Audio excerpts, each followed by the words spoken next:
Kita berhenti sejenak dan bertanya, sebenarnya untuk apa aku hidup? Di tengah kesibukan dan tuntutan, kita sering merasa kehilangan arah, seperti berjalan tapi tak tahu tujuan. Disinilah agama hadir, bukan sekedar aturan, tapi juga penuntun dalam pencarian makna eksistensi kita sebagai manusia.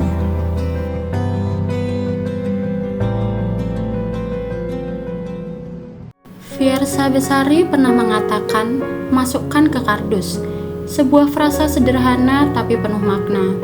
Ia seolah mengajak kita untuk menyimpan hal-hal yang sudah tak perlu dibawa terus, luka masa lalu, penyesalan, bahkan ego yang menahan kita untuk tumbuh. Pencarian eksistensial justru dimulai ketika kita berani melepaskan.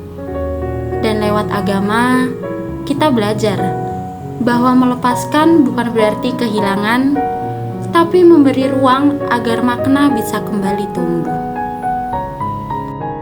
Dalam film Sejuta Sayang Untuknya, ada kalimat yang menancap dalam. Aku ingin jadi piala dalam hidup ayah, sebagai pembuktian bahwa dengan profesinya dia bisa membiayai pendidikanku. Kalimat itu sederhana, tapi menyentuh inti eksistensi manusia.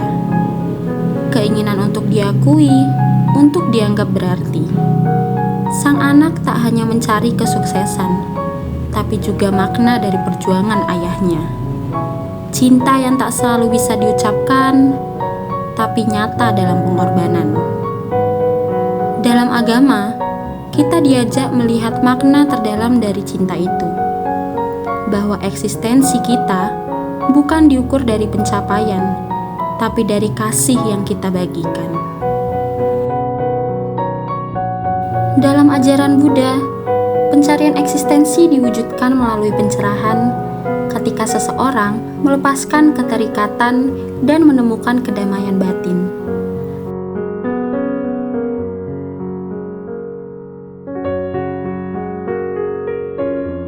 Sementara dalam iman Katolik, manusia menemukan eksistensinya dalam relasi dengan Tuhan lewat kasih, pelayanan, dan pengorbanan.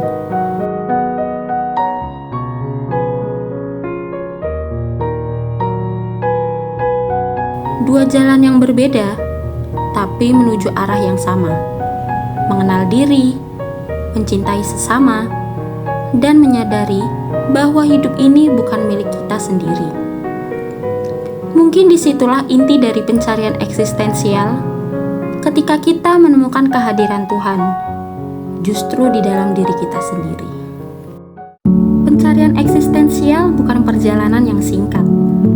Ia adalah proses panjang, penuh tanya, jatuh, dan bangkit lagi. Namun, agama memberi kita arah, agar dalam kebingungan kita tidak tersesat, dan dalam sunyi kita tetap menemukan makna. Sebab mungkin makna hidup itu tidak jauh. Ia ada dalam hati yang berani mencari, dan dalam iman yang tetap menyala,